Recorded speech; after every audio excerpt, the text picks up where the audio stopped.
The echoing room, they called it the echoing room, though no one knew why. It was the top floor apartment in an abandoned building on the edge of town, its windows shattered, its walls stained with decades of grime. Everyone in the neighborhood avoided it, claiming the place was cursed. Kara wasn't the superstitious type. A photographer with a love for urban decay, she saw the apartment as the perfect spot for her next shoot. Armed with her camera, she ignored the warnings and climbed the creaking stairs to the top floor. The air grew colder as she neared the door. It hung slightly ajar, revealing a pitch-black interior.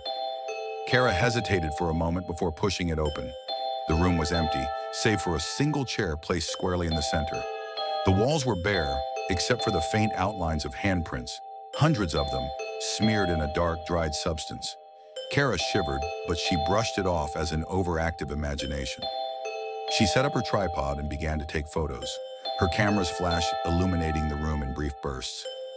As the light flickered, she thought she saw something, a faint figure in the corner, hunched and shadowy. "Hello," she called, but her voice seemed to bounce back at her, distorted and wrong. When she checked her camera's screen, the photos showed more than she expected. In each shot, the shadow in the corner grew closer, more defined.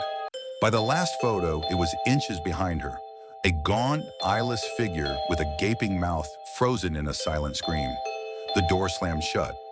Kara spun around, her flashlight flickering.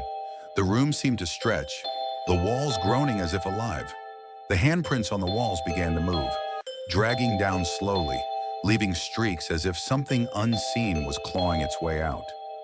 A sound filled the room, a low, guttural moan that seemed to come from everywhere and nowhere at once. Kara screamed, but her voice was swallowed by the noise, her words echoing back to her in twisted, mocking tones. She ran to the door, pounding on it, but it wouldn't budge. Behind her, the chair scraped across the floor, inching toward her on its own. Then came the voice, soft at first, a whisper in her ear. "Stay!" The chair slammed into her legs, forcing her to sit.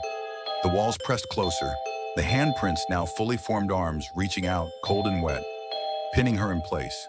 When the search party finally found her days later, the room was empty again, save for the chair.